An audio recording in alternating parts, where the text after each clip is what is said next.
Hello and welcome to the Long Shadow. Imagine a king without a kingdom. Imagine a man hunted through frozen swamps in the dead of winter, his throne seized, his army scattered, his people bowing to foreign conquerors. The year is 878. The month is January. And somewhere in the mist-shrouded marshes of Somerset a fugitive is hiding. He has no palace. He has no crown. He has perhaps a dozen men with him, loyal warriors who chose exile over submission.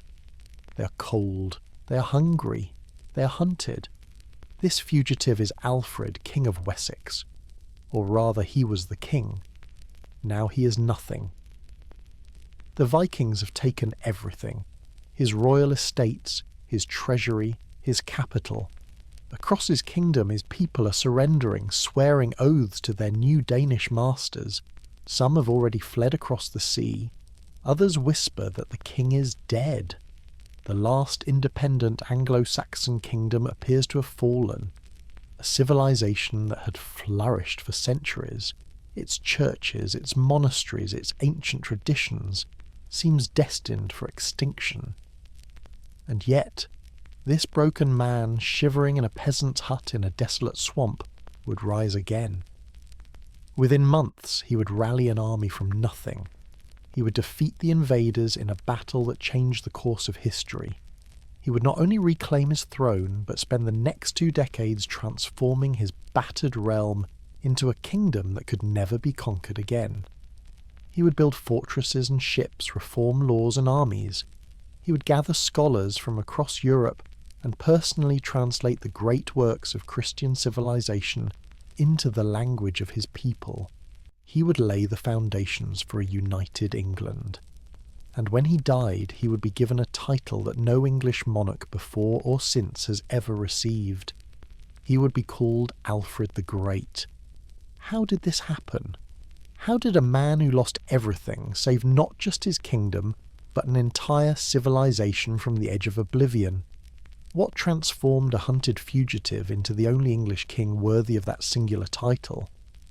Before we begin this journey, please take a moment to like this video and subscribe.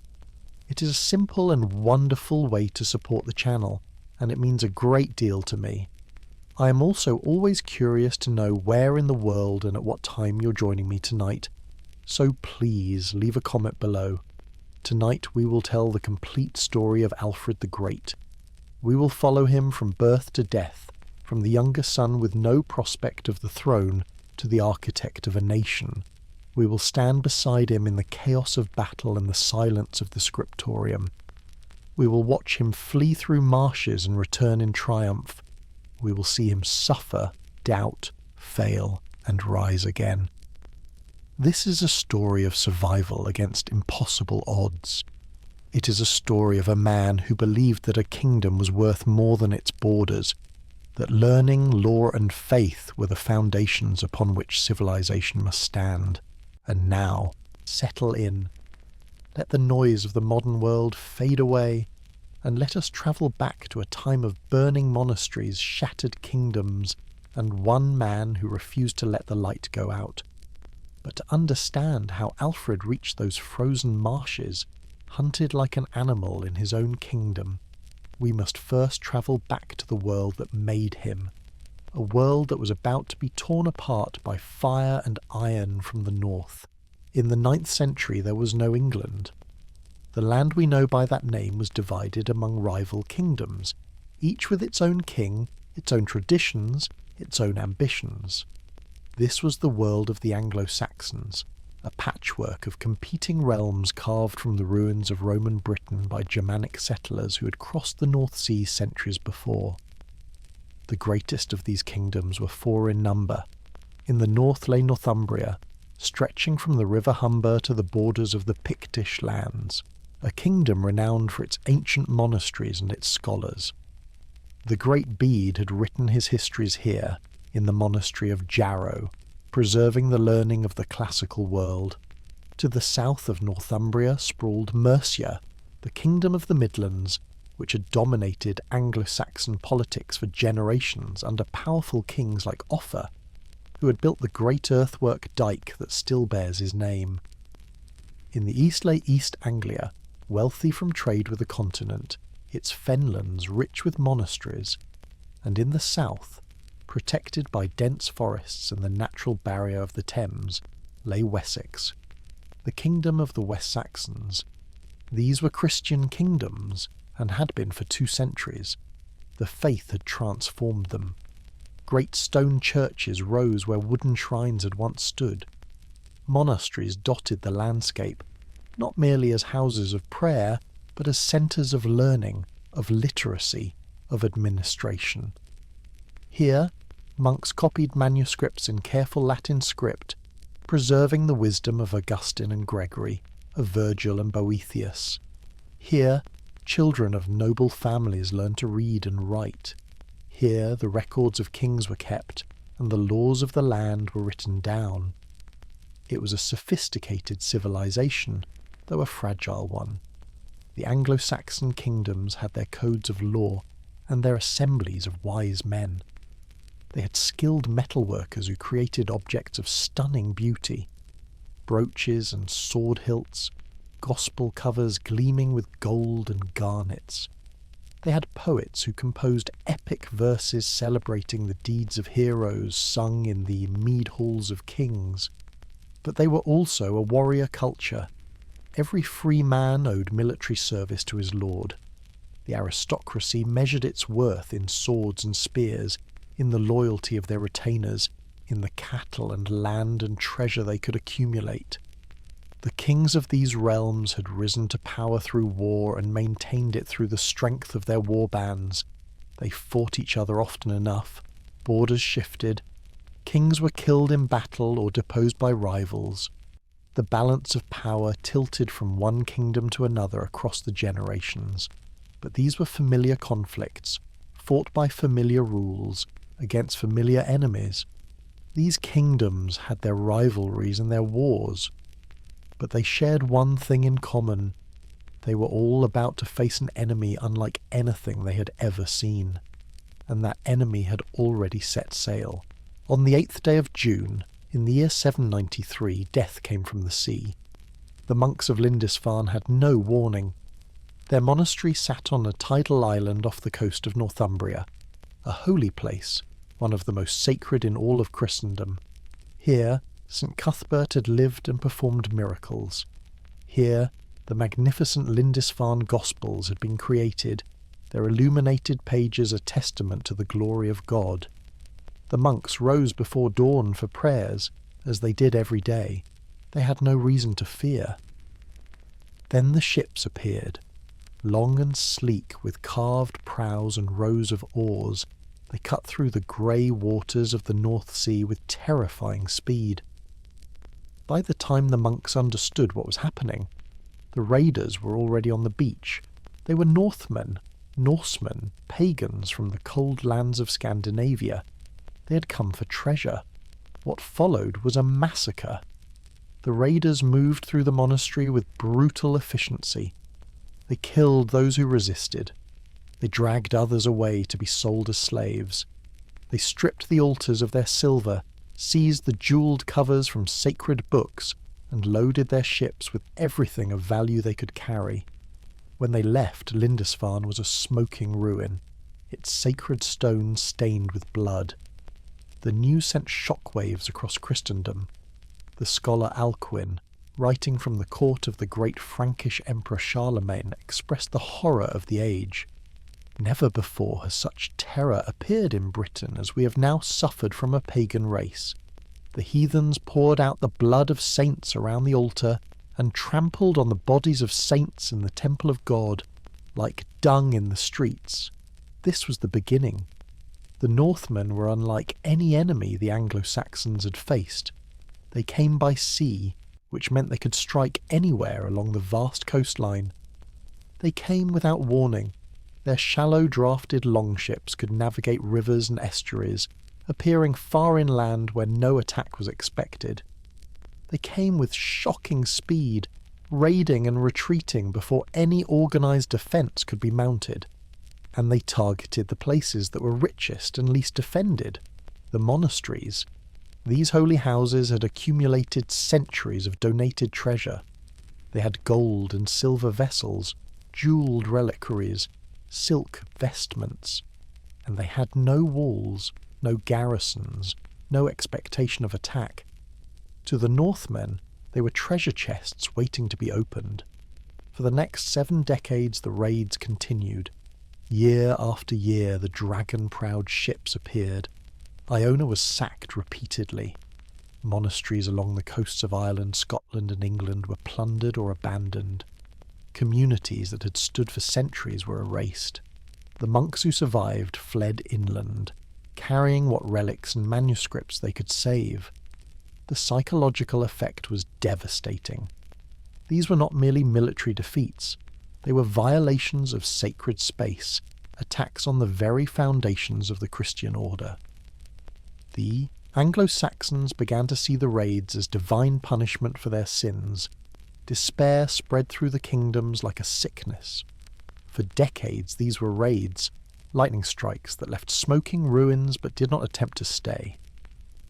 But in the year 865, everything changed. The Northmen were no longer coming to plunder. They were coming to conquer. Of all the Anglo-Saxon kingdoms, Wessex had watched the decades of raiding with a mixture of horror and relief. Horror because the suffering of their northern neighbours was plain to see. The refugees, the destroyed monasteries, the tales of atrocity. Relief because Wessex lay in the south, and the Northmen had not yet turned their full attention in that direction. Geography had granted Wessex a temporary reprieve. Its coastline was farther from the Scandinavian homelands than the coasts of Northumbria and East Anglia. The raiders had richer, easier targets to plunder, but the men of Wessex were not naive. They knew their turn would come. Wessex occupied the southwestern corner of the island, a realm of rolling chalk downs, dense oak forests and fertile river valleys. Its heartlands lay in the valleys of the Thames, the Kennet and the Avon. To the west it bordered the Celtic kingdom of Cornwall. To the north, the great power of Mercia. To the east, the smaller but wealthy realm of Kent. Its southern coast looked out across the Channel to the Frankish lands of the continent. The ruling dynasty of Wessex had risen to dominance through a combination of military prowess and strategic patience. The kingdom's transformation from a regional power into the strongest of the Anglo-Saxon realms had begun under King Egbert, who had seized the throne in 802 after years of exile at Charlemagne's court. He had crushed the power of Mercia at the Battle of Edington in 825 and forced the kings of Northumbria to acknowledge his supremacy. By the time of his death in 839, Wessex had become the leading kingdom among the Anglo-Saxons. Egbert's son, Ethelwulf, had maintained that position, a deeply pious man who would eventually abdicate his throne to go on pilgrimage to Rome. Ethelwulf was also a capable warrior who defeated a great Viking army at the Battle of Athelney in 851. He understood the threat the Northmen posed, and he worked to strengthen his kingdom's defences. But he also understood that Wessex's survival depended on more than walls and spears. It depended on having worthy heirs. Ethelwulf had 4 sons who survived to adulthood: Ethelbald, Ethelbert, Ethelred, and the youngest, born late in his father's life.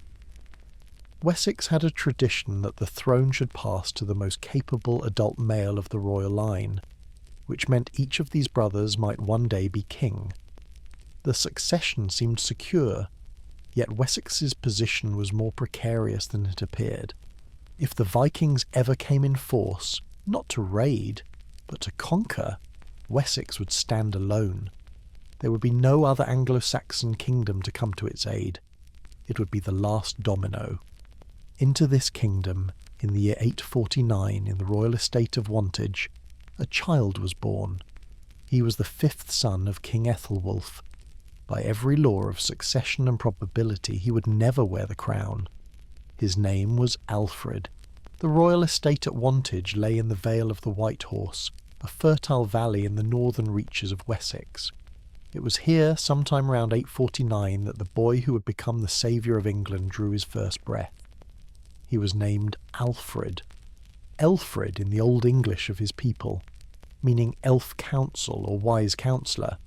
He was the last of King Ethelwulf's sons and the most unlikely to matter.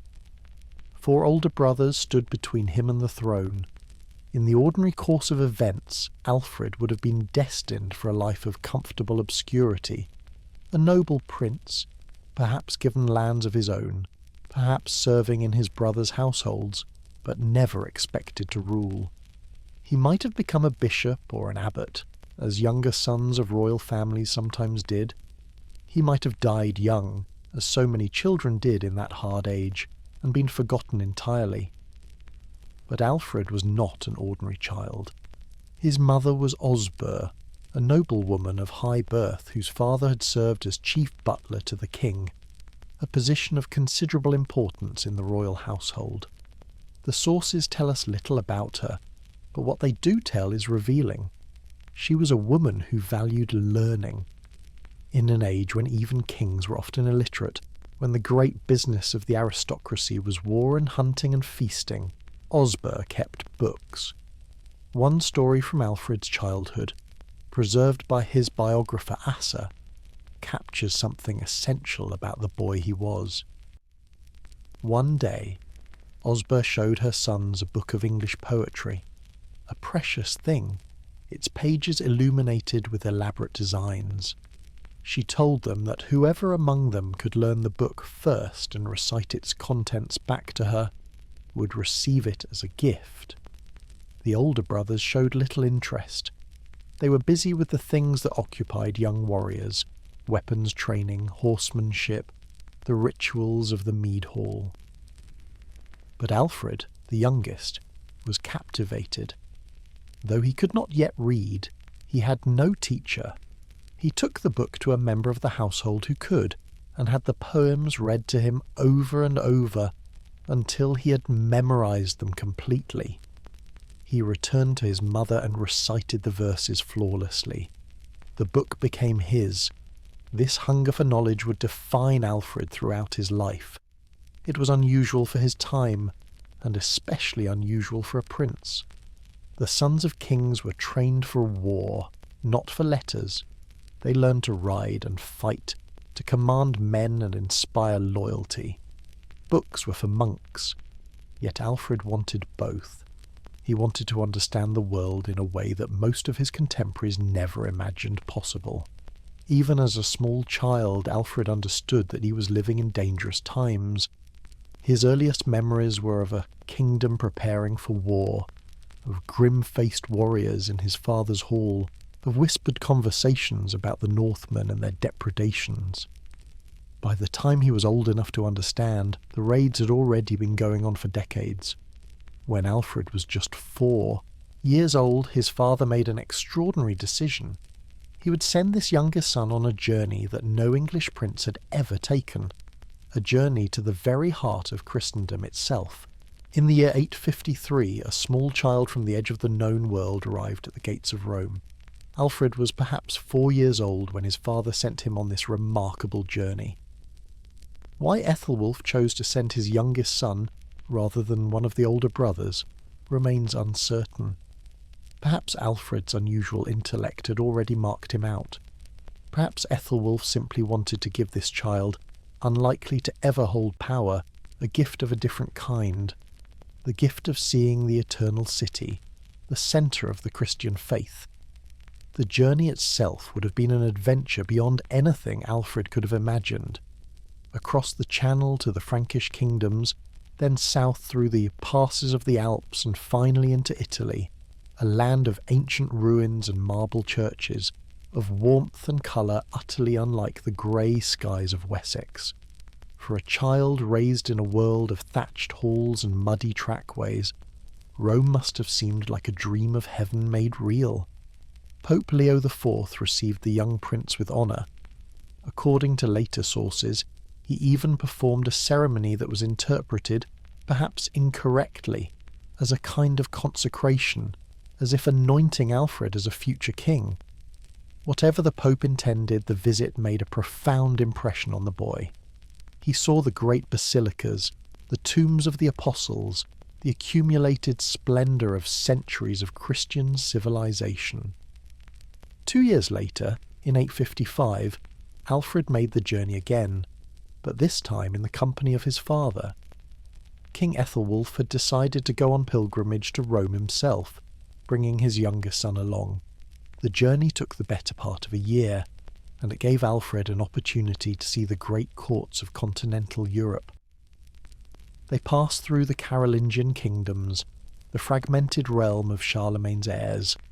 They visited the court of Charles the Bald, King of West Francia, where Alfred would have seen the grandeur of Frankish royalty, the manuscripts in the royal libraries, the traditions of learning that Charlemagne had fostered.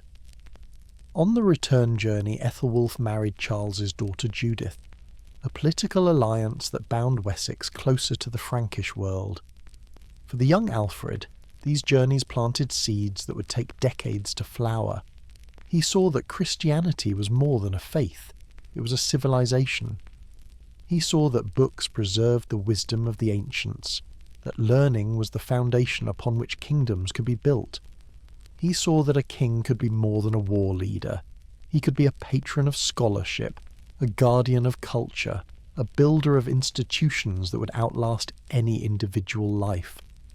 But he also saw something troubling. Even in Rome, even in the heart of Christendom, the shadow of the Northmen fell. Viking raiders had attacked Rome itself just 8 years before Alfred's first visit, plundering the basilicas of St. Peter and St. Paul. The Pope who received Alfred was the same Pope who had organised the city's defences against those raiders. Even here, at the centre of the Christian world, the pagans had reached. Alfred returned to Wessex with visions of Rome's ancient glory in his mind, but the kingdom he returned to was no longer the one he had left. His father was ageing, his brothers were competing for position, and far to the north the greatest Viking army ever assembled was preparing to sail. In the autumn of 865, a fleet of longships unlike anything the Anglo-Saxons had ever seen appeared on the coast of East Anglia. This was not a raiding party. This was an army of conquest. The Anglo-Saxon Chronicle called it the Heathen here, the Great Heathen Army. Modern estimates suggest it numbered somewhere between 1,000 and 3,000 warriors, though precise figures are impossible to determine. What is certain is that it was larger, better organised, and more ambitious than any Viking force that had come before. Its leaders were not mere chieftains seeking plunder. They were princes seeking kingdoms. The sons of the legendary Ragnar Lothbrok led this host, or so the later sagas claimed. Whether Ragnar himself was a historical figure or a mythic composite remains debated, but his sons were real enough. Ivar the Boneless, brilliant and ruthless, was said to be the mastermind. His brothers Halfdan and Ubbi commanded alongside him. They had come, according to tradition, to avenge their father's death at the hands of the King of Northumbria. But vengeance was only part of their purpose. They had come to carve new kingdoms from the carcass of Anglo-Saxon England. The army landed in East Anglia, but it did not immediately attack that kingdom. Instead, the East Anglians, recognising the overwhelming force they faced, made peace. They provided the Vikings with horses, transforming the sea raiders into a mobile cavalry force, and bought themselves temporary survival. It was a pattern that would repeat across the coming years. The Anglo-Saxon kingdoms, divided and suspicious of one another, would not unite against the common threat. Each hoped to survive by making deals while their neighbours were destroyed. In 866, the great army struck north. Northumbria was in the midst of a civil war, 2 rival kings fighting for the throne. The Vikings could not have asked for better timing. They swept into the ancient city of York, Iorforwic to the English, Jorvik to the Northmen, and made it their base. When the rival Northumbrian kings finally united against the invaders, it was too late. They were crushed in battle, and both kings were killed. According to later Norse sources, the captured King Ella was executed by the blood eagle, a horrific ritualized killing in which the victim's ribs were cut from the spine and the lungs pulled out to form the shape of wings. Whether this actually happened or was later legend, the message was clear. The old order in Northumbria was finished. From their base in York, the Vikings moved south. Mercia was the next target. The great Midland Kingdom, once the most powerful in England, crumbled before the onslaught. By 874, the last Mercian king, Burgred, had fled to Rome, and the Vikings had installed a puppet ruler in his place. Mercia existed only at their pleasure. East Anglia had bought time with its peace, but in 869 that time ran out. The Vikings demanded more than the East Anglians were willing to give. King Edmund refused to renounce his Christian faith. For this, he was killed, shot with arrows according to tradition, and then beheaded. The church would later make him a saint and martyr. One by one, the dominoes fell. The sophisticated kingdoms that had seemed so permanent, with their ancient monasteries and their proud traditions, were swept away in barely a decade. By 870, 3 of the 4 great Anglo-Saxon kingdoms had been destroyed or subjugated. The great heathen army now turned its eyes south.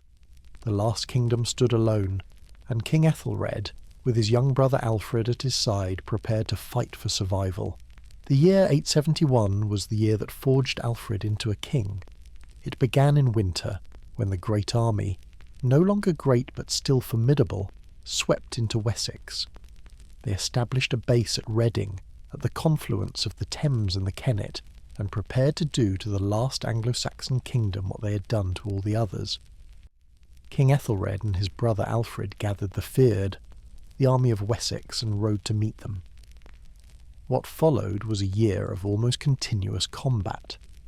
The Anglo-Saxon Chronicle records 9 major battles, though there were certainly smaller engagements as well. It was a grinding war of attrition, fought across the chalk downs and river valleys of Wessex, a desperate struggle in which neither side could land a decisive blow. The first engagement was a disaster.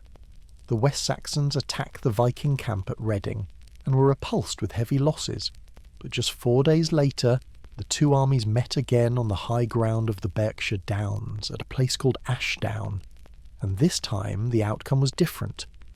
The battle revealed something about Alfred's character. King Ethelred was a pious man who took his devotions seriously. When the Vikings formed their shield wall and battle was imminent, Ethelred was still at his prayers, refusing to leave Mass before it was complete. Alfred, commanding one wing of the army, saw the Danish lines advancing. He could not wait. He charged. The sources describe Alfred attacking like a wild boar, leading his men uphill against the enemy, crashing into the Viking shield wall with furious momentum. The battle raged for hours, but by nightfall the Danes were fleeing, leaving one of their kings and 5 of their jarls dead on the field. It was the first significant English victory against the great army. But it was not enough. The Vikings could absorb losses. Reinforcements arrived from across the sea. 2 weeks after Ashdown, they won a battle at Basing. 2 months later, another at an unidentified place called Merton, or Merton. Each engagement ground down the West Saxon forces. Men who had survived one battle fell in the next. The kingdom was bleeding out. Then came the cruelest blow. Shortly after the Battle of Merton, King Ethelred died. He may have succumbed to wounds suffered in the fighting or to illness. The sources do not say. He left behind young children, too young to lead a kingdom at war. The succession was clear. Alfred, 22 years old, was now king. He had no time to mourn. There was no elaborate coronation, no solemn anointing in a great cathedral. Alfred became king on the battlefield, surrounded by exhausted warriors, with the enemy still in his lands. Within a month of his accession, he fought another battle at Wilton and lost. The remnants of the Third were scattered. The treasury was empty. The kingdom was reeling. Alfred was now King of Wessex, but he was a king with no time to mourn, no time to consolidate, no time to breathe. His treasury was empty, his army was exhausted, and the Vikings were still there. His first act as king was not a coronation, it was a payment. He bought peace, for now. Alfred paid the Danes to leave. It was not heroic, it was not glorious. Later generations, raised on tales of valiant resistance, would struggle to reconcile this fact with the legend of Alfred the Great. But it was necessary. The kingdom was shattered. The feared had fought 9 battles in a single year and could fight no more. Every noble family had lost sons and brothers. The fields had gone unplanted while the men were at war and famine threatened. Alfred needed time. Time to bury the dead. Time to rebuild. Time to think. The payment was called Danegeld, and it would become a recurring feature of the following decades. The Vikings accepted the silver and turned their attention elsewhere. There were still conquests to consolidate, lands to settle, and lesser enemies to crush. For the moment, Wessex was not worth the effort. The years that followed, from 871 to 878, were years of uneasy peace. The great army fragmented. One portion, under Halfdan, returned to Northumbria and began dividing the land among its warriors. These Danes were no longer raiders. They were settlers, farmers, and traders who decided to make England their home. Another portion remained mobile, moving through Mercia and occasionally testing the borders of Wessex, but not yet committing to full-scale invasion. Alfred watched and waited. He had learned bitter lessons from the year of 9 battles. The old ways of war, summoning the Third when danger appeared, fighting pitched battles and hoping for the best, were not enough. The Vikings were too mobile, too unpredictable, too willing to take losses and come back for more. To survive, Wessex needed to change. The king began to think about defence in a new way. He observed how the Danes operated, how they seized fortified positions and used them as bases, how they could wait out English armies that could not stay in the field indefinitely, how they struck where they were not expected. The solution, he realised, was not to build a bigger army. The solution was to build a kingdom that could not be overrun. A network of fortifications close enough together that no part of the realm would be far from shelter, strong enough to resist attack until relief could arrive. It was a revolutionary concept, but it required time and resources that Alfred did not yet have. The peace was too fragile, the treasury too depleted, the kingdom too exhausted. He laid plans, began small projects, strengthened what defences already existed. But the great programme of fortress building would have to wait. For now, survival meant keeping the uneasy truce intact. Alfred also married during these years. His bride was Ealhswith, a noblewoman of Mercian royal descent, a union that strengthened ties between Wessex and its battered neighbour. Children followed, a daughter named Ethelfled, who would one day become a famous warrior queen in her own right, and a son named Edward, who would inherit his father's crown. For 7 years Alfred kept the fragile peace, but in the winter of 878 the storm finally broke, and it came when he least expected it, in the depths of January, in the middle of a feast, when his guard was down. The Vikings had come to end Wessex once and for all. The attack came on Twelfth Night. It was the 6th of January, 878, one of the holiest days of the Christian calendar, the Feast of the Epiphany. Alfred was celebrating at his royal estate at Chippenham in the heart of Wessex. His warriors were with him, but they were not armed for battle. They were feasting, observing the end of the Christmas season as their ancestors had done for generations. Mead flowed, songs were sung, the king was among his people, enjoying a brief respite from the cares of rule. The Viking army under Guthrum struck without warning. Guthrum was not part of the original Great Heathen army, but he was every bit as dangerous. He had arrived in England in 871, leading reinforcements, and had spent the intervening years learning the land, testing its defences, biding his time. He understood that the West Saxons had bought themselves peace, and he understood what that peace had cost them in vigilance. He knew that Twelfth Night would find the king vulnerable, his army scattered across the realm, his guards drunk on festival ale. The assault on Chippenham was devastating. The Vikings came out of the winter darkness like wolves, and the West Saxons, caught completely by surprise, had no chance to organise resistance. Warriors who reached for their weapons were cut down before they could draw them. The halls rang with screams instead of songs. Within hours the king's own stronghold had fallen. Alfred escaped. Barely.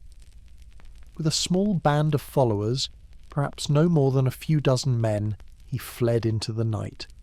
The darkness and confusion that had allowed the Vikings to achieve surprise now covered his flight.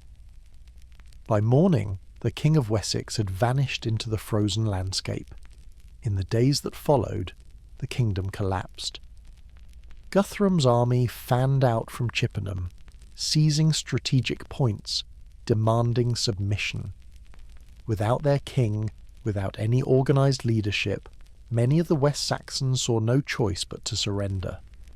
Noble families who had fought the Danes for years now bent the knee to Guthrum.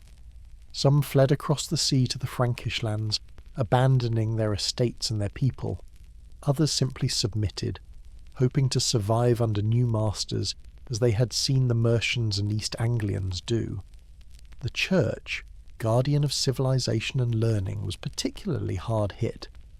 Monasteries that had escaped the earlier raids were now plundered. Monks were killed or scattered. Manuscripts that had been copied and preserved for centuries were burned or lost. It seemed that everything, the traditions, the institutions, the very identity of the West Saxon kingdom, was being erased. And where was the king? For weeks no one knew.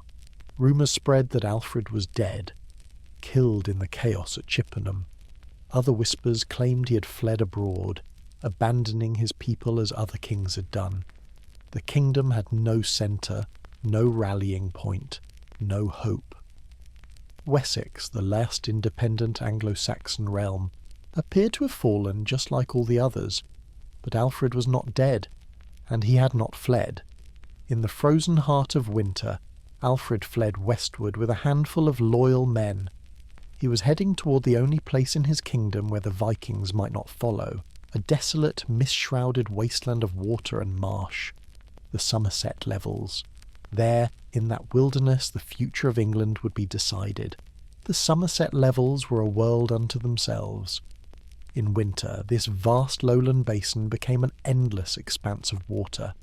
Flooded meadows stretching to the horizon, broken only by islands of higher ground, and the skeletal fingers of willows reaching up through the mist. The rivers Parrot and Tone had long since burst their banks, transforming the landscape into a trackless maze of channels, bogs, and reed beds. The cold was the wet cold of marshland, the kind that seeped into bones and never quite left. Fog clung to the water's surface, muffling sound, obscuring vision, making every direction look the same as every other. No army could follow a man into this place, not without guides who knew the hidden paths, the places where the ground was firm enough to hold a horse, the channels deep enough to drown an armoured warrior. The Vikings were masters of the sea, but this was not the sea. This was a labyrinth of water and mud, and it would swallow anyone who did not know its secrets. It was here, on a small island called Athelney, the Isle of Princes, that Alfred made his refuge. The island rose perhaps a few feet above the surrounding marshes, a patch of solid ground amid the endless grey waters. There was little there, some rough shelters, perhaps a small fortification from earlier times, certainly nothing resembling the great halls where Alfred had once feasted with his warriors. The King of Wessex now lived as the lowest of his subjects lived, cold, hungry, hunted. The weeks that followed were the darkest of Alfred's life. He had perhaps a few dozen men with him, loyal retainers who had chosen exile over submission. They survived on what they could catch from the marshes, fish, wildfowl, whatever the cold waters would yield. They watched the paths for signs of pursuit. They waited. It was during this time that the most famous legend of Alfred's life was born. The story tells that Alfred, seeking shelter, came to the hut of a peasant family. The woman of the house, not knowing who her ragged guest was, asked him to watch the cake she was baking on the hearth. Flat loaves of bread that needed to be turned before they burned. But Alfred, lost in thought about his shattered kingdom, about strategy and survival and the fate of his people, forgot his task entirely. He sat staring into the flames while the cakes burned black. When the woman returned, she was furious. She scolded him mercilessly for his carelessness, for ruining the food her family needed. The King of Wessex, the last hope of Anglo-Saxon England, sat in silence and accepted the rebuke of a peasant woman. Whether the story is true, no one can say. It appears in later sources centuries after Alfred's death, and may well be an invention. But like many legends, it captured something real. It captured the totality of Alfred's fall. Here was a king reduced to nothing, so consumed by the weight of his responsibilities that he could not even perform the simplest task, so humbled that he had no choice but to accept criticism from the lowest of his subjects. Yet something extraordinary happened in those marshes. Alfred did not break. In the cold and the hunger, in the humiliation and the fear, he found something within himself that refused to surrender. He began to think not about his defeat, but about his return. He studied the terrain, considering how the marshes that protected him might also serve as a base for raids against the Vikings. He took stock of who had submitted, and who might still be loyal. He remembered the oaths that bound his thanes to their king, oaths that did not dissolve simply because the enemy had won a battle. From his island fortress in the marsh, Alfred began to send out messengers, secret communications to the loyal thanes of Wessex, to the ealdormen who had not submitted, to every man who still remembered their oaths. The king was not dead. The king was calling his people to war. The messages went out in secret, carried by men who knew the hidden paths. They travelled through a kingdom under occupation, slipping past Viking patrols, avoiding the estates of nobles who had sworn allegiance to Guthrum. The risk was enormous. If a single messenger was captured, if the plan was revealed, the Vikings would descend on the gathering point with their full force and slaughter every man who arrived. Alfred was gambling everything on the loyalty of people he could not see and could not control. The rendezvous was set for early May, at a place called Egbert Stone, a landmark in the eastern part of Selwood Forest, near the borders where Somerset, Wiltshire and Dorset met. The location was carefully chosen. Selwood was a vast and ancient forest, dense enough to hide an army's movements, remote enough that the Vikings were unlikely to stumble upon the gathering by accident. Egbert Stone itself was a known meeting point, a place where the men of the region could find each other even without precise directions. For the warriors who answered the summons, the journey was perilous. They had to leave their homes, their families, their farms, all of which would be vulnerable if the Vikings learned of their departure. They had to travel through occupied territory, avoiding main roads, moving by night when possible. They had to trust that the king they had not seen in months was still alive, that this was not a trap, that the messages were genuine. They came anyway. One by one, in small groups and large, the loyal men of Wessex made their way to Egbert Stone. From Somerset they came, the men who had watched Alfred vanish into the marshes and had believed against all evidence that he would return. From Wiltshire they came, having slipped away from estates now claimed by Viking lords. From Hampshire they came, travelling the longest distances through the most dangerous country. And then, emerging from the wilderness that had sheltered him for months, Alfred appeared. The reunion must have been overwhelming. Here was their king, thinner perhaps, weathered by his ordeal, but alive. Here was the man around whom resistance could form, the symbol that gave their defiance meaning. The sources tell us that when the men of Wessex saw Alfred, they received him with joy. After months of despair, after the collapse of everything they had known, hope had returned. Alfred looked out at the army that had gathered for him.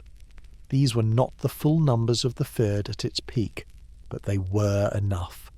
Several thousand men armed and ready, willing to follow him against an enemy that had seemed invincible. They had come despite the danger, despite the uncertainty, despite every rational reason to stay home and accept the new order. He had asked them to believe, and they had believed. Alfred now had an army. But so did Guthrum, and the Viking host was battle-hardened, confident and undefeated. In the days that followed, Alfred led his men toward the enemy. Everything, his life, his kingdom, his people's future, would be decided in a single battle. Alfred found the Vikings at Edington. The precise location has been debated by historians for centuries, but the most likely site lies in Wiltshire, near the edge of Salisbury Plain, open country where two armies could meet in the kind of pitched battle that would decide everything. The Vikings had heard of Alfred's return. They knew an army was marching against them. Guthrum gathered his forces and prepared to crush this last rebellion once and for all. The two armies met in the second week of May, 878. The battle began with the clash of shield walls. This was how wars were fought in the 9th century. Two lines of men, shields overlapping, pressing against each other in a brutal shoving match while those behind stabbed with spears and axes over the heads of the front rank. There was no manoeuvre, no elegant tactics.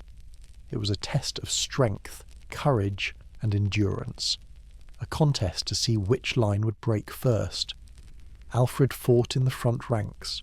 This was expected of Anglo-Saxon kings. They did not command from the rear, directing units like pieces on a game board. They stood with their household warriors, their most trusted retainers, and they killed or died alongside their men. Alfred's presence in the line was both a tactical necessity and a powerful symbol. The king had come back from the dead. The king was fighting beside them. They could not fail him now. The fighting lasted for hours. The sources give us few details, but we can imagine the reality of that day. The deafening crash of wood and iron, the screaming of wounded men, the stench of blood and sweat and churned earth, the burning muscles, the desperate gasping for breath, the terror of the man in front of you going down and knowing you are next. Men who had never met before locked in intimate combat, close enough to see the fear in each other's eyes, close enough to smell each other's breath. And then something changed. The Viking shield wall, which had held through hour after hour of brutal combat, began to waver. Perhaps a key warrior fell. Perhaps a section of the line was pushed back too far and could not recover. Perhaps the West Saxons, fighting for their homes, their families, their very existence, simply wanted victory more than men fighting for plunder in a foreign land. These sources do not tell us why. They only tell us what happened next. The Danes broke. It began as a ripple, men in the rear turning to run, then more, then the entire formation collapsing into a rout. The West Saxons surged forward, cutting down the fleeing enemy, transforming retreat into slaughter.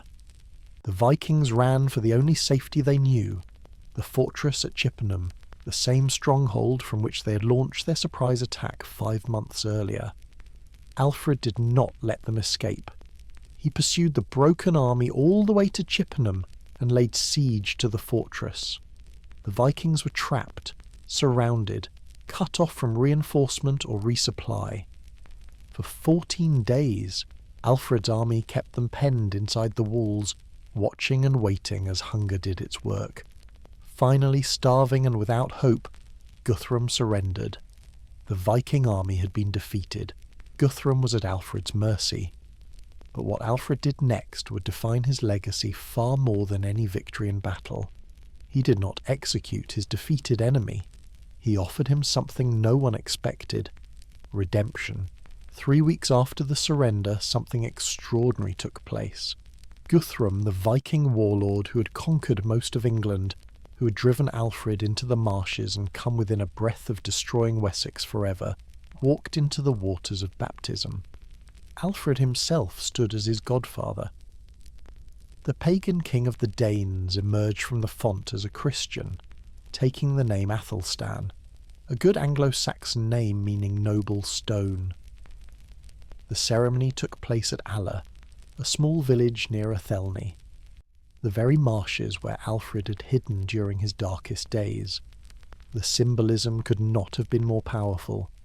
The place of Alfred's lowest moment became the place of his greatest triumph, not a triumph of arms, but a triumph of faith and statesmanship. The baptism was followed by a formal treaty, traditionally called the Treaty of Wedmore, though the actual negotiations likely took place over several weeks and at multiple locations. The terms were remarkable for their restraint. Alfred did not attempt to drive the Vikings from England entirely. He knew he lacked the strength for that. Instead, he accepted a division of the island. The Danes would hold the north and east, the territory that would become known as the Danelaw. Wessex and its allied territories in the south and west would remain under Alfred's rule. It was a compromise, and some have criticised Alfred for accepting less than total victory. But Alfred understood something that his critics often miss. The Vikings who had conquered Northumbria and East Anglia were not going anywhere. They had brought their families, divided the land into farms, and begun building permanent settlements. They were no longer raiders, they were colonists. Alfred could fight them forever and never drive them out. What he could do was bind Guthrum with oaths. In the early medieval world, oaths were sacred things, especially oaths sworn before God. A baptized Guthrum was a man who had entered into the most binding covenant a person could make. If he broke his word to his godfather, he was not merely a treaty violator, he was a man who had betrayed his very soul. Alfred was using Christianity as a tool of statecraft, transforming his enemy from a pagan warlord into a Christian king who could be held to Christian standards. But there was more to it than pragmatism. Alfred genuinely believed in the transformative power of faith. He believed that the chaos and suffering of the Viking Age was, in part, a consequence of Christian peoples forgetting their duties to God and to learning. If even the Vikings could be brought into the fold, if even these destroyers could become builders, then perhaps the nightmare could end. Perhaps civilization could be preserved. Guthrum kept his word. He withdrew to East Anglia and ruled there for more than a decade as a Christian king. He never attacked Wessex again. Peace had been won. But Alfred knew it would not last forever. The Vikings would come again. They always did. If Wessex was to survive the next storm, it needed to become something new. It needed to become unconquerable. And so Alfred began to build. In the years after Edington, Alfred thought deeply about why the Vikings had been so successful. It was not that they were better fighters. Man for man, the warriors of Wessex were their equals. It was not that they had larger armies. The great heathen army had often been outnumbered by the combined forces that could theoretically have opposed it. The problem was elsewhere, and Alfred, with the analytical mind that set him apart from other kings, identified it precisely. The Vikings won because of speed. Their longships could carry them anywhere along the coastline, appearing without warning at any point they chose. Once they landed, they seized horses and became a mounted force. able to move faster than any army trying to intercept them. They would strike, plunder, and retreat before the slow-moving Fyrd could gather and respond. If a larger English force did manage to corner them, they would simply fortify a position and wait. The Anglo-Saxon armies, made up of farmers who needed to return home for planting and harvest, could not maintain a siege indefinitely.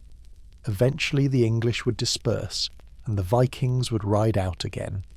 The traditional response, raising a bigger army, fighting harder, trying to catch the raiders in open battle, did not work. Alfred had tried it in 871, fighting 9 battles in a single year, and it had nearly destroyed his kingdom. The Vikings could absorb losses and come back. They could wait out any siege. They could strike where they were not expected and vanish before retaliation arrived. Alfred's solution was revolutionary. He would not try to catch the Vikings.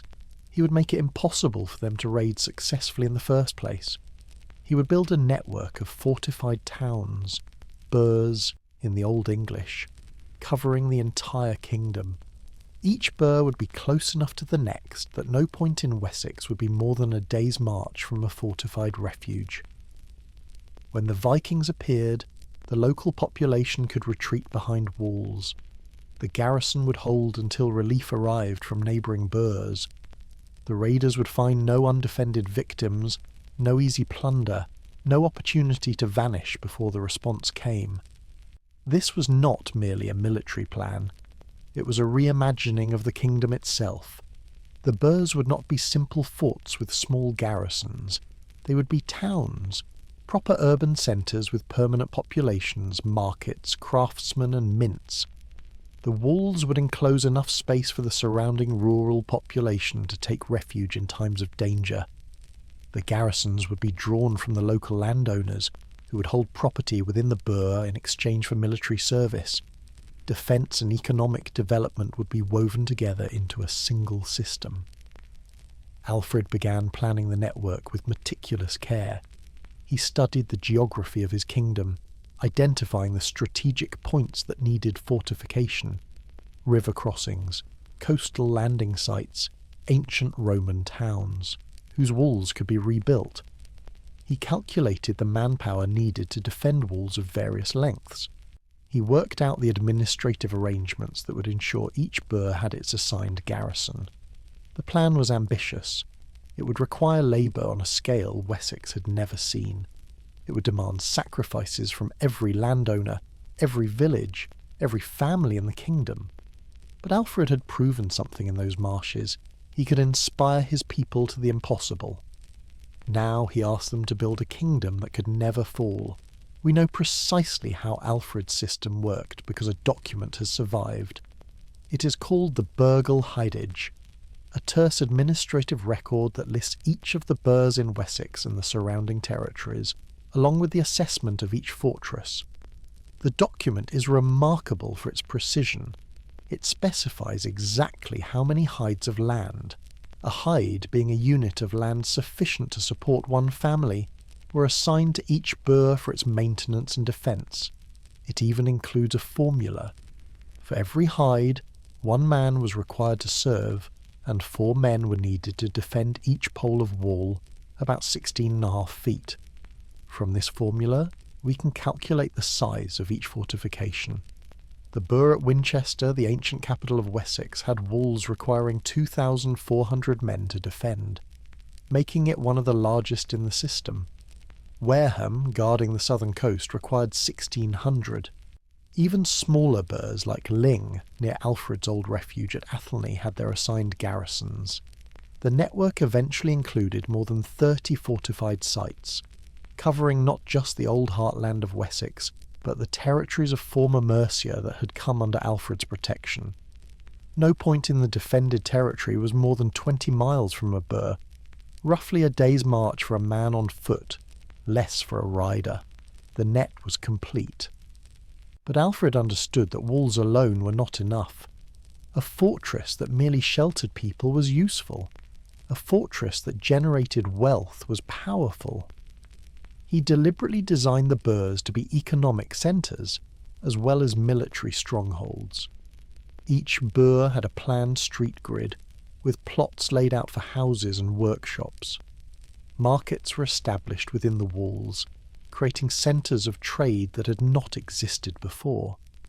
Mints were established in the larger burhs, producing the silver pennies that were the currency of the realm. Winchester itself was transformed. The old Roman walls were repaired and extended. A new street pattern was laid out, the grid still visible in the city's modern layout. The old Roman forum became the site of the new market. The cathedral, already ancient, became the spiritual heart of a renewed capital. Alfred was not just defending Winchester, he was rebuilding it as a seat of royal power worthy of comparison with the great cities he had seen in Rome and Francia. Other burhs rose on virgin sites. Oxford, controlling the Upper Thames, was established as a new fortified town on the border with the Danelaw. Wallingford guarded another key river crossing. Along the southern coast, a chain of burhs protected against seaborne raids. Inland, the network covered the major routes that any invading army would need to use. The work took years. It required enormous resources and constant attention. But by the late 880s, Wessex had been transformed from a kingdom that could be overrun in a surprise attack into a fortress, with dozens of strongpoints, any one of which could hold out until help arrived. The walls were rising across Wessex, but walls were only part of the answer. The Vikings had always controlled the seas. They could raid the coast at will and vanish before anyone could respond. Alfred decided to challenge them where no English king had dared. On the water itself, the sea had always been the Vikings' highway. For nearly a century they had come and gone as they pleased, their longships giving them the freedom to strike anywhere along the vast coastline of the British Isles. No Anglo-Saxon kingdom had ever seriously contested this dominion. The English were a land people, farmers and warriors who fought on foot. The sea was an alien element, the province of fishermen and traders, not kings and armies. Alfred changed this. The Anglo-Saxon Chronicle records that in 875 Alfred fought a naval battle against a Viking fleet, one of the earliest recorded instances of an English king taking the fight to the enemy on the water. The results were mixed, but the attempt was significant. Alfred was already thinking about how to deny the Vikings their greatest advantage. After Edington, he devoted serious resources to the problem. He ordered the construction of new warships, and he did not simply copy the Viking design. The Chronicle tells us that Alfred's ships were built neither on the Frisian nor the Danish pattern, but as it seemed to him himself that they could be most useful. They were longer than the Danish ships, some with 60 oars or more. They were higher in the water, giving his crews an advantage in combat. They were also less stable, as Alfred discovered, but the willingness to experiment, to try something new rather than simply imitating the enemy, was characteristic of his approach. To crew these vessels, Alfred recruited experienced sailors from wherever he could find them. The Frisians, a seafaring people from the coastal regions of what is now the Netherlands and northern Germany, provided skilled mariners who knew the North Sea and the Channel.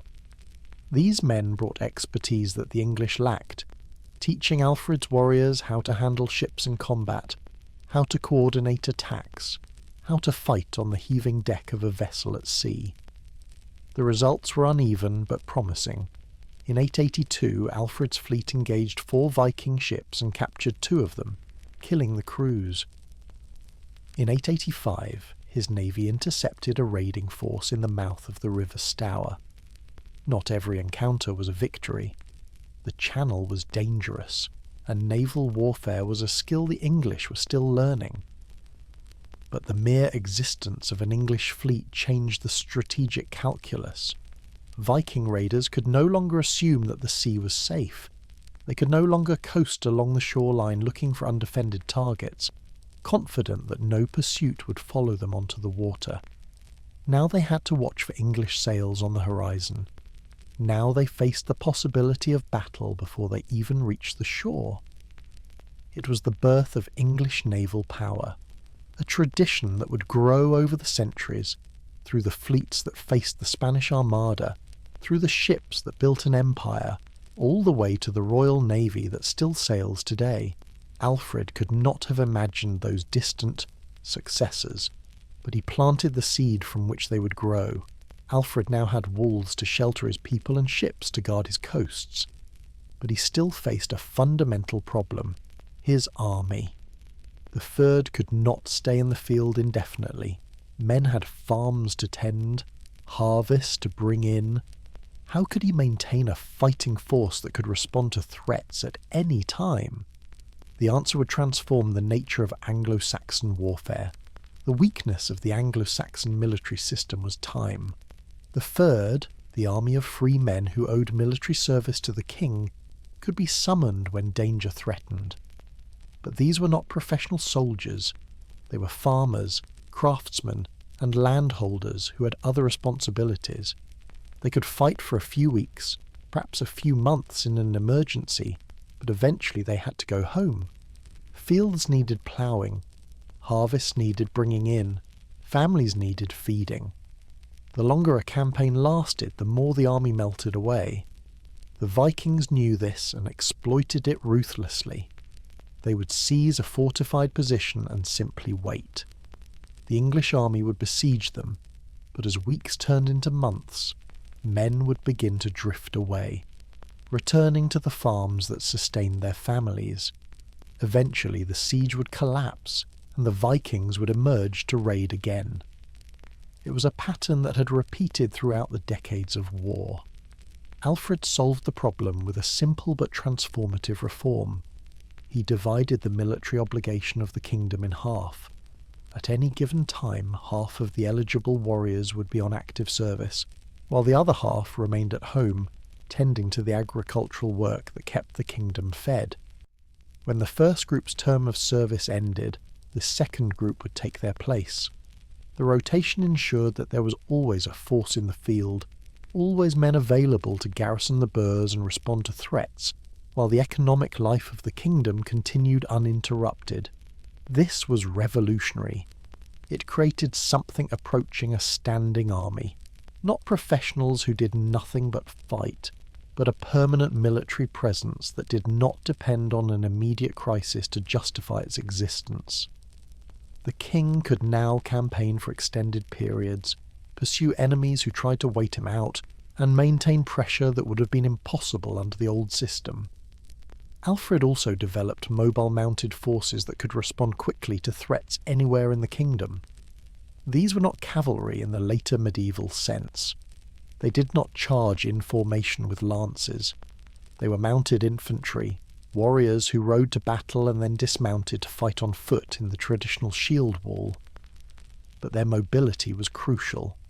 When news of a Viking landing reached the nearest burh, a mounted force could set out immediately, reaching the threatened area before the raiders could disperse into the countryside.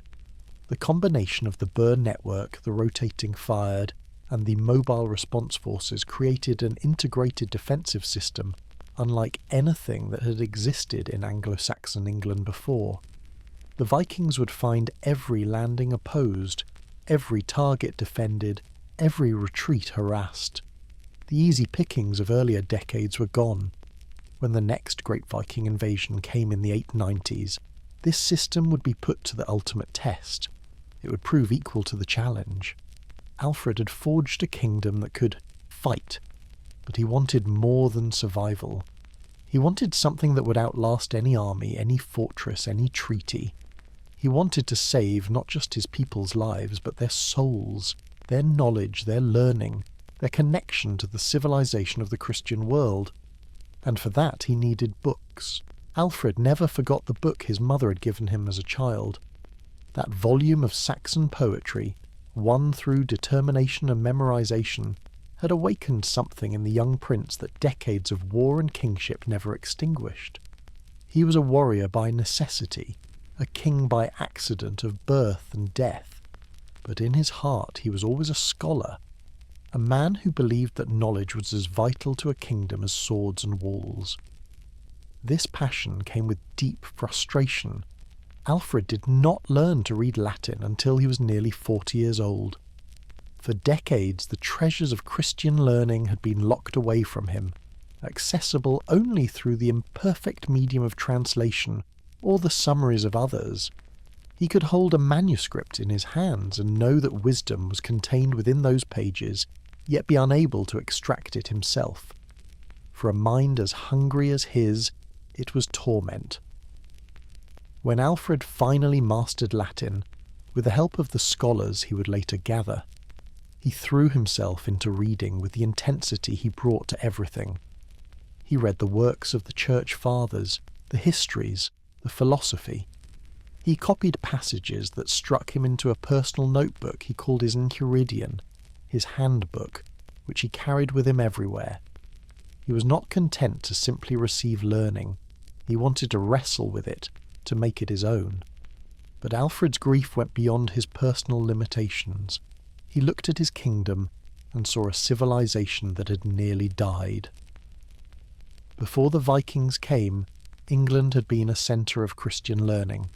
The monasteries of Northumbria had produced scholars like Bede, whose histories and theological works were read throughout Europe. The scriptoria had created masterpieces of illuminated manuscript art. The libraries had preserved the wisdom of the classical world in the writings of the Church Fathers. Young men had learned Latin, had read the great works, had corresponded with scholars across Christendom.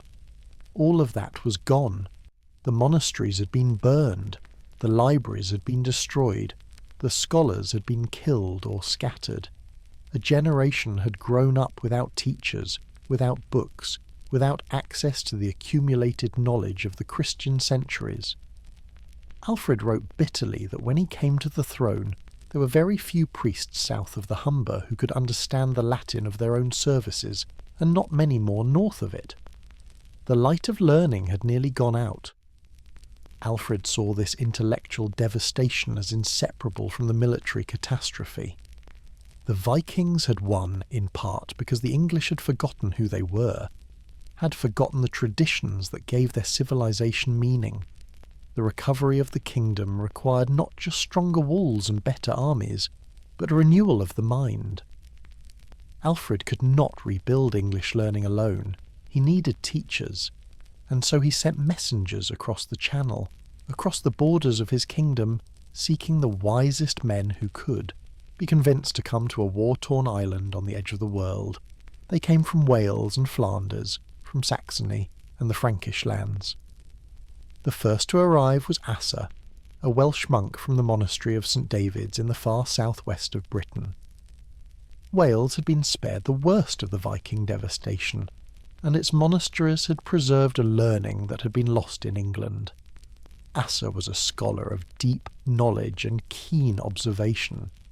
He would later write the Life of King Alfred, the primary source for much of what we know about Alfred's reign, a biography of remarkable intimacy, written by a man who knew the king personally and watched him work.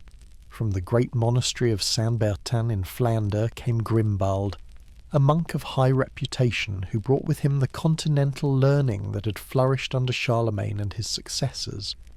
From the old Saxons of Germany, the continental cousins of the Anglo-Saxons who had remained in the homeland when others migrated to Britain, came a scholar known simply as John. These men represented the best of European learning, and Alfred pursued them with the same determination he had shown pursuing the Vikings. The king's court became a centre of intellectual life unlike anything Wessex had ever seen. But Alfred was not content to be a passive patron, funding scholars from a distance while they pursued their own projects. He immersed himself in the work. He sat with Asa for hours, reading Latin texts together, working through difficult passages, discussing the meaning of what they read. He questioned Grimbald about Frankish learning. He debated theology with John. These were not the leisurely pursuits of a king at peace. Alfred remained a ruler at war, constantly dealing with the administration of his kingdom, the management of his defences, the diplomacy that kept the fragile peace with the Danelaw intact. He carved out time for learning from days that were already impossibly full. Asser describes the king carrying his personal handbook everywhere, snatching moments to read whenever he could, during meals, between meetings, in the brief intervals between one crisis and the next. Alfred also gathered English scholars. Werfurth, the Bishop of Worcester, was among them, a man of learning who would contribute to the king's great translation project. Plegmund, whose origins are obscure, became one of Alfred's closest intellectual companions. He would eventually become Archbishop of Canterbury, the highest ecclesiastical office in England. These men formed a circle around the king, a community of learning in the midst of a warrior culture. The court of Wessex became a place where books were read, where ideas were discussed, where the wisdom of the Christian tradition was actively engaged rather than passively venerated. It was a remarkable achievement for a kingdom that, just a decade earlier, had nearly ceased to exist. Alfred now had his scholars, but learned men debating in Latin could not reach the ordinary people of Wessex, the thanes and priests, and village leaders who needed wisdom to govern well. For that, a far more ambitious project was needed, translating the essential books of civilization into the language of the English people. Alfred made a decision that no English king before him had ever contemplated. He would take the essential books of Christian civilization, the works that contain the wisdom necessary for governing, for living, for understanding God's purpose in human affairs, and he would translate them into English. Not Latin, the language of scholars and priests, but the vernacular tongue spoken by his thanes and ealdormen, by the priests in village churches, by every literate man in his kingdom who had never mastered the ancient language of Rome. It was a radical act. Latin was the universal language of learning in the Christian West. To translate sacred and philosophical texts into a mere vernacular tongue seemed to some almost sacrilegious. A cheapening of wisdom meant only for the educated elite. But Alfred saw it differently. What good was wisdom locked away in a language that almost no one could read? The destruction of English learning during the Viking Wars meant that even many priests could not understand the Latin of their own scriptures. If knowledge was to be restored, it had to be made accessible. Alfred identified the books he considered most necessary for all men to know, the essential curriculum for a renewed English civilization. The first was Pope Gregory the Great's Pastoral Care, a manual on how to be a good bishop, a good priest, a good leader of souls. Gregory had written it in the 6th century, and it remained the standard guide for ecclesiastical leadership throughout Christendom. Alfred translated it not merely as a text for priests, but as a meditation on the responsibilities of anyone who held authority over others. The second was the Consolation of Philosophy by Boethius, a Roman senator who had written this profound meditation while awaiting execution in the early 6th century. Boethius asked the deepest questions. Why do the wicked prosper? Why do the good suffer? How can a person maintain virtue and wisdom when fate seems determined to destroy everything they love?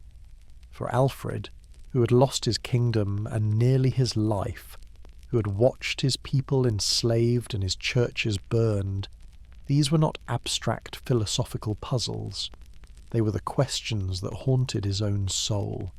The third was The Histories Against the Pagans by Roscius, a sweeping narrative of world history from creation to the early 5th century, designed to show God's hand at work in human affairs. Alfred used this text to give his people a sense of their place in the grand story of salvation history, connecting the struggles of Little Wessex to the vast movements of empires and faiths. The fourth was a portion of Augustine's soliloquies, a philosophical dialogue between Augustine and his own reason, exploring the nature of the soul, of truth, of the relationship between the human mind and God. Alfred did not simply translate these works word for word. He adapted them, expanded them, made them speak to his own time and place. He added reflections and examples drawn from his own experience. In his version of Boethius, Alfred's own voice emerges clearly, struggling with the same questions that Boethius had faced, finding answers that applied to a king rebuilding a shattered kingdom. These were not mechanical translations, they were creative engagements with the greatest minds of the Christian tradition. When each translation was complete, Alfred had copies made and sent to every bishopric in his kingdom. With each copy went an elaborate pointer made of gold and precious stones, worth a small fortune, a signal of how deeply the king valued these books and how seriously he expected his bishops to use them. The message was clear. Learning was not optional. It was essential to the recovery of the kingdom. The books would preserve wisdom. But Alfred knew that a kingdom needed more than wisdom. It needed justice, laws that were fair, courts that were trusted, a system where the powerful could not simply crush the weak.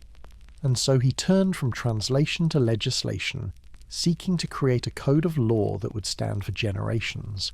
The law code that Alfred issued, known to later generations as the Doom Book, from the Old English word for judgment, was unlike anything that had come before.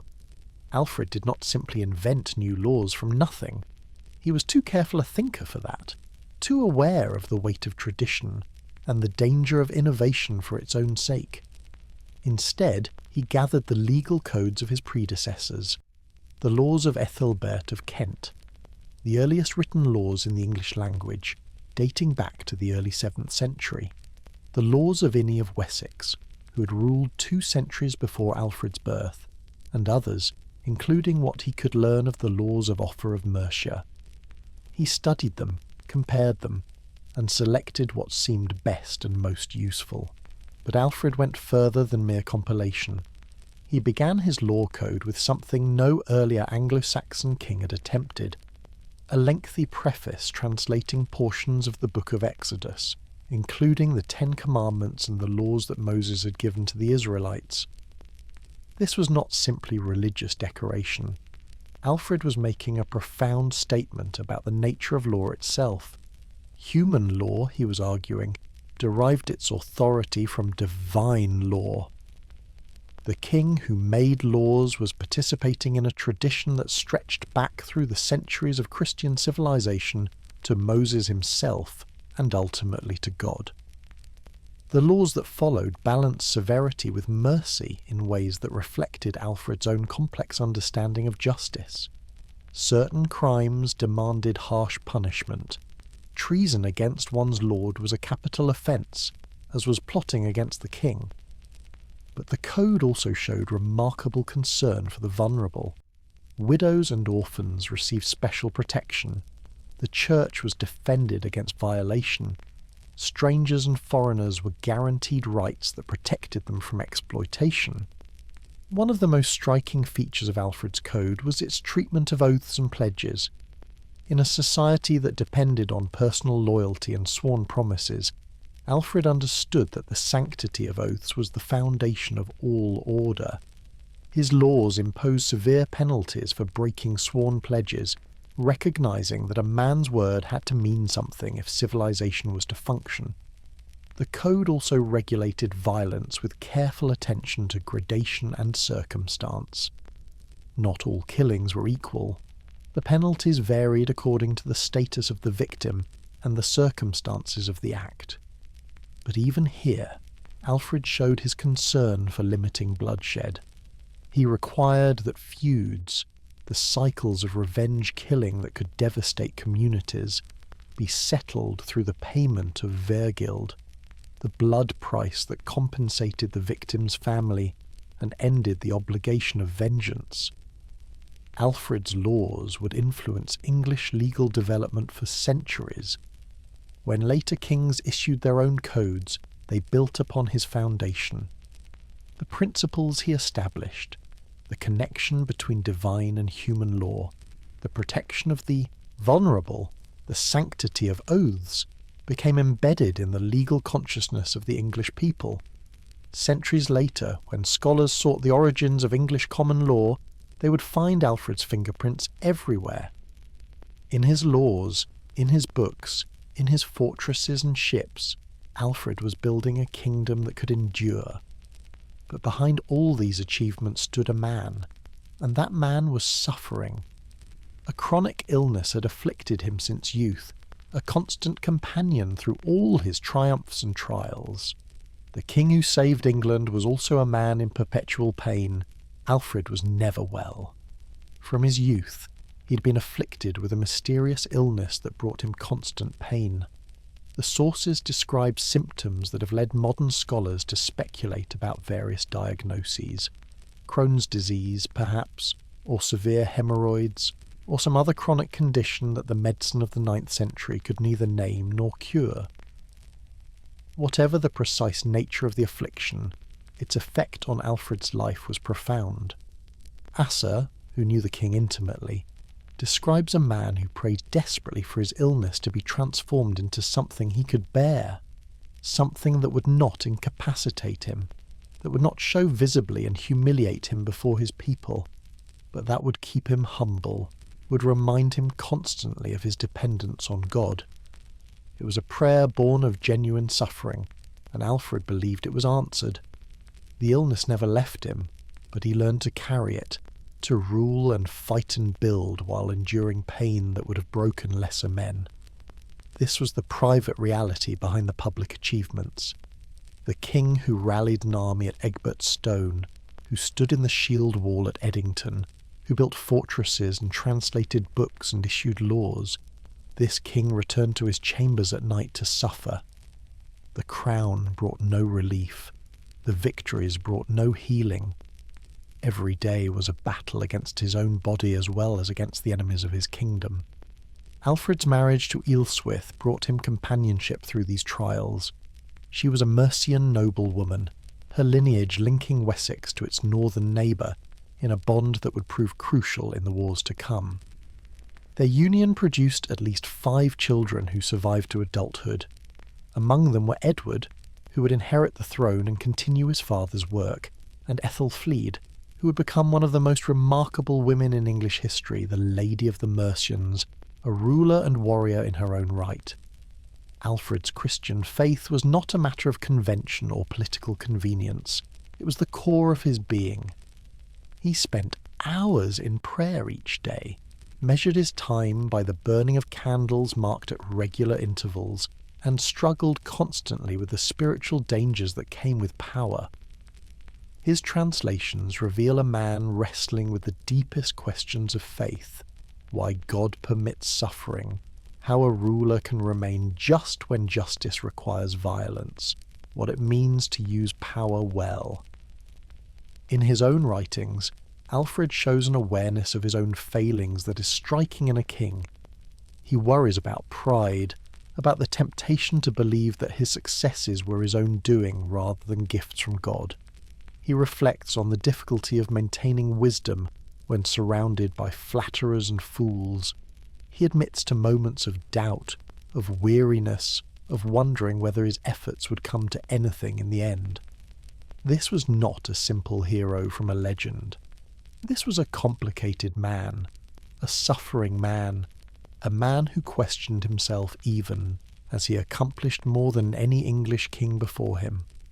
Alfred had built a kingdom, trained a family to lead it, and created institutions to sustain it. But the work was not finished.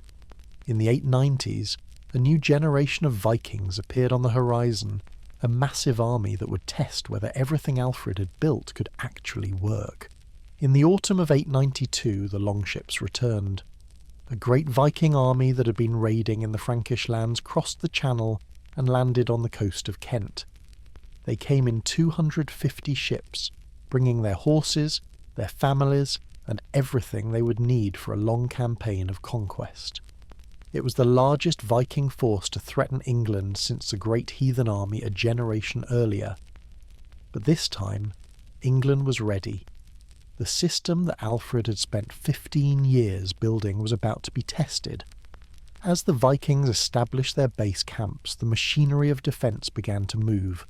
Messengers raced along the network of roads connecting the burhs. The rotating fyrd was called to arms. Mounted warriors rode to intercept raiders before they could disperse into the countryside. And for the first time, Alfred did not fight alone. His son Edward, now a young man in his 20s, commanded forces of his own. His son-in-law Ethelred, who ruled Mercia under Alfred's overlordship, brought Mercian warriors south to join the West Saxon levies. The kingdom that Alfred had forged in the aftermath of Edington had grown into something larger, an alliance of English peoples united against the common enemy. The war that followed lasted 4 years, and it unfolded differently from any Viking campaign that had come before. The invaders tried their old tactics, rapid strikes, seizing fortified positions, waiting for the English to disperse, but the tactics no longer worked. When the Vikings raided, they found not undefended villages but garrisoned burhs, whose walls held them at bay until relief forces arrived. When they tried to establish bases, they discovered that the reformed fyrd could keep the field indefinitely, maintaining sieges that the old armies would have abandoned after a few weeks. When they retreated toward the coast, hoping to escape by sea, they found English ships waiting to challenge them. These sources record engagement after engagement, a grinding campaign that slowly exhausted the invaders. The Vikings won some battles. They were still formidable warriors, still masters of raid and ambush, but they could not break through. They could not find the easy conquest they had expected. The England they invaded in 892 was not the fragmented, vulnerable England of 30 years earlier. By 896, the great army had broken apart. Some of the Danes gave up and settled in the Danelaw, accepting lands from the established Viking territories in the north. Others sailed away to try their luck elsewhere, in France, in Ireland, anywhere that might offer easier pickings than this newly hardened kingdom. The system worked. Alfred had lived to see the vindication of everything he had built. The burhs had held, the fyrd had fought, the navy had contested the seas, the kingdom that had nearly been destroyed in 878 had become unconquerable. The last great test had been passed. Alfred was now in his late 40s, old by the standards of his brutal age, worn by decades of war and a lifetime of illness. The king who had once fled through frozen marshes with nothing had become the master of a kingdom that could withstand any storm. But his time was running out. The final years were quiet ones. After the Viking army dispersed in 896, no great threats materialized. The Danelaw was settled, its people transforming from raiders into farmers and traders. The borders held. Alfred spent his remaining time on the work he had always loved, his translations, his laws, his reforms of the church. He prepared his children to rule after him, trusting that the institutions he had built would sustain them when he was gone. His health, never good, continued to decline. The chronic illness that had plagued him since youth grew worse with age. His body, worn by decades of warfare and the ceaseless demands of kingship, was failing him. The man who had once charged into the Viking shield wall like a wild boar now moved slowly, carefully, conserving the strength that remained. On the 26th of October, in the year 899, Alfred died. He was approximately 50 years old, an impressive age for a king who had spent his life at war, but hardly old by any absolute measure. There was still so much he might have done, so many books he might have translated, so many reforms he might have implemented. But his time was complete. The work would pass to other hands. He died not in battle, but in his bed, surrounded by his family and the scholars who had become his closest companions. It was a peaceful end for a man who had known so little peace in his life. The kingdom mourned. In the churches he had rebuilt and the monasteries he had patronised, masses were said for the repose of his soul. The man who had saved England was commended to the God he had served. Alfred was buried at Winchester, in the heart of the kingdom he had preserved. The old minster, the ancient cathedral of the West Saxon kings, received his body. Later, his remains would be moved to the new minster, a church that his son Edward would build to honour his father's memory. The precise location of his final resting place has been lost to history. The monasteries were dissolved in the 16th century, their stones scattered, their burials disturbed. But somewhere in the soil of Winchester, the bones of the impossible king still lie. He had come so close to losing everything. The fugitive in the marshes, the king who burned the cakes, the man who had watched his kingdom fall around him. That man had risen to become the architect of a nation. He had fought the Vikings to a standstill. He had built walls that still protected English towns 1,000 years later. He had preserved learning when learning was on the verge of extinction. Alfred was gone. But the kingdom he had built lived on, and the work he had begun, the dream of a united English nation, would now pass to his children.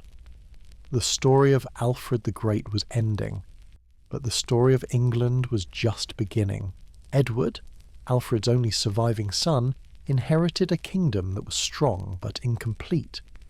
The Danelaw still stretched across the north and east, Danish lords ruling what had once been Northumbria, East Anglia, and the eastern half of Mercia.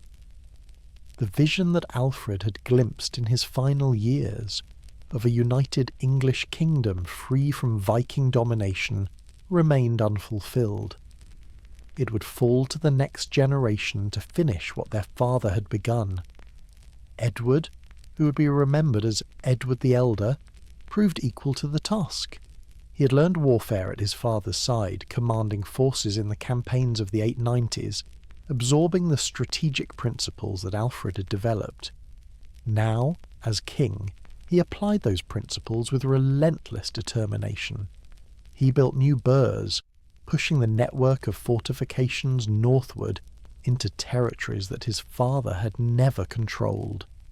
Each new fortress became a staging point for the next advance, a place where English settlers could gather under the protection of walls and garrisons. The reconquest was slow and methodical, but it was inexorable. Edward did not fight alone. His sister Ethelfled, married to the Mercian Lord Ethelred, had become co-ruler of Mercia after her husband's death. She was extraordinary, a woman who commanded armies, built fortresses, and conducted diplomacy in an age when such roles were reserved almost exclusively for men. The sources call her the Lady of the Mercians, and she earned the title through deeds that matched those of any king. Brother and sister worked in coordination, pressing the Danelaw from both south and west. Where Edward advanced from Wessex, Ethelfled advanced from Mercia.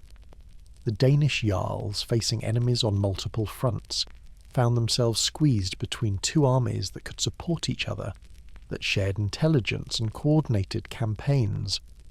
One by one, the Viking strongholds fell. Ethelfled died in 918, having secured Mercia and much of the East Midlands. Edward continued alone, and by the time of his own death in 924, he had brought most of the Danelaw under his control.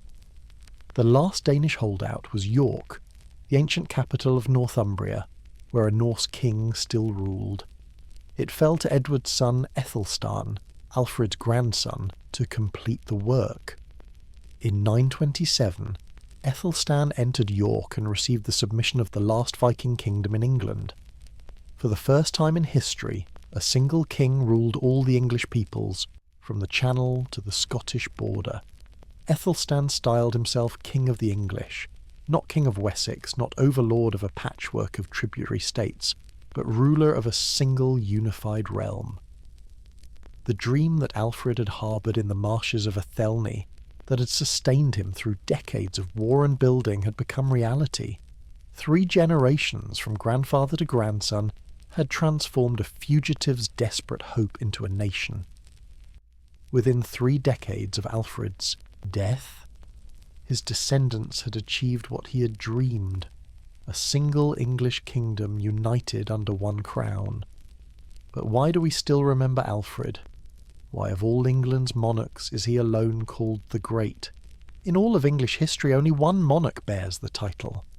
Not William the Conqueror, who reshaped the nation with fire and sword. Not Elizabeth I, who defeated the Spanish Armada and presided over a golden age of culture.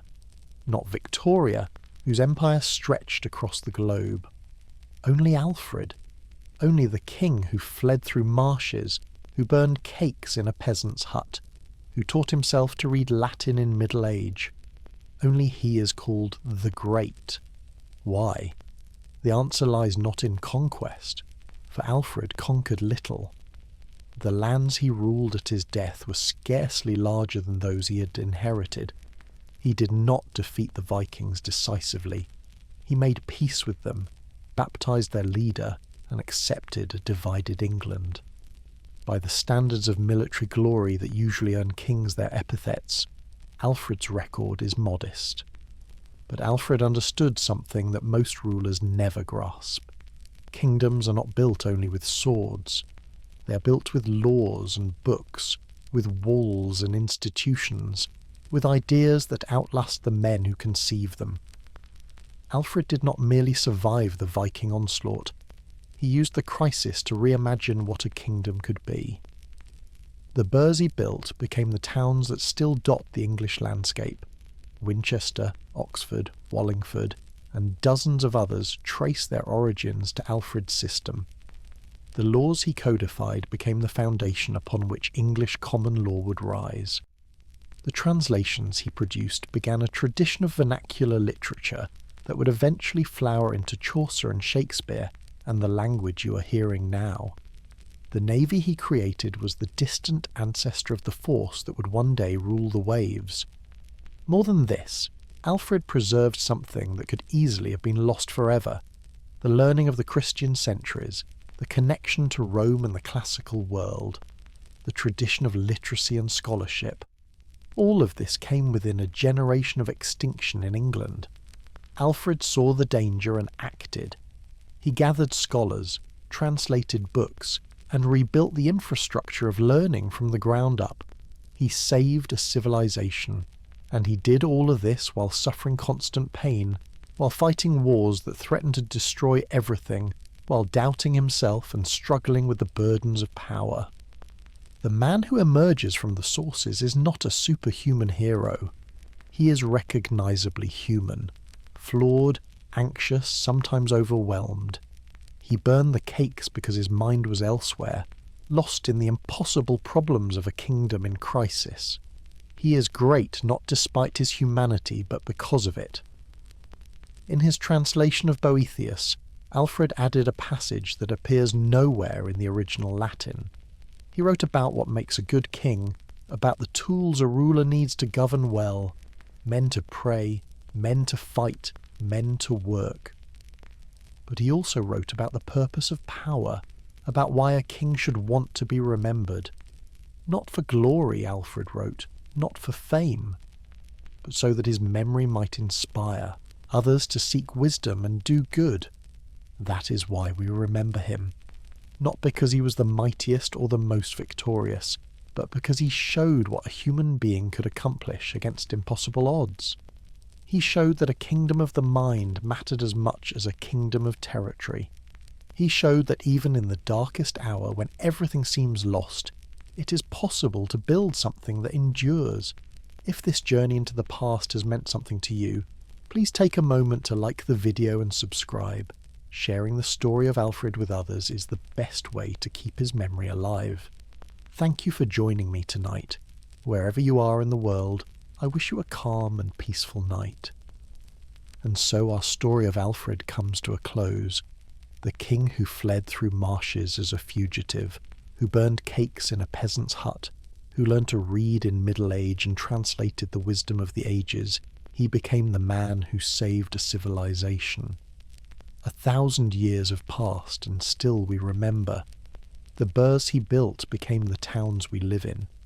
The laws he wrote echo in our courts. The language he championed became the English we speak.